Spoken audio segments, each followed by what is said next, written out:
নমস্কার। আজকে আমি কিছু পুঁই শাক হারভেস্ট করব। দেখুন কি সুন্দর পুঁই শাকের গাছগুলো হয়েছে। সাদা পুঁই শাক থেকে শুরু করে লাল পুঁই শাক সকল গাছই রয়েছে। পুঁই শাক খুবই একটি টেস্টি উপকারী সবজি। প্রচন্ড পরিমাণে আয়রন থাকে। যাদের অ্যানিমিয়া রোগ আছে তাদের পুঁই শাক অবশ্যই খাওয়া উচিত। দেখুন কত বড় একটি বড় ডগা হয়েছে।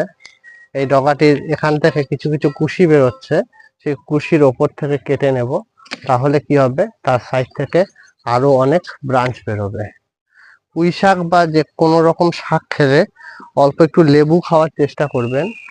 লেবু খেলে আয়রন অ্যাবজর্পশনের ক্ষমতা বাড়ে শরীরের।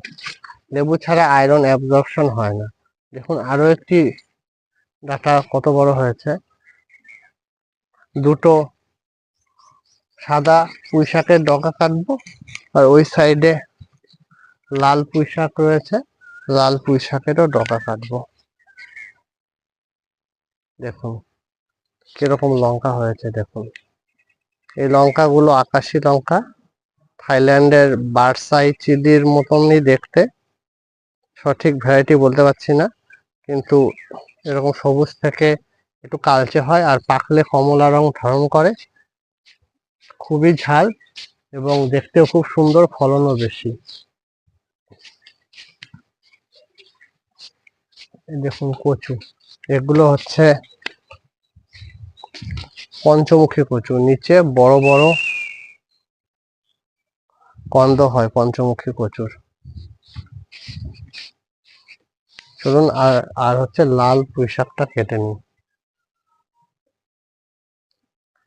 সব জায়গায় একই রকমের গাছ লাগাবেন না, বিভিন্ন রকমের গাছ মিশ্রভাবে লাগাবেন।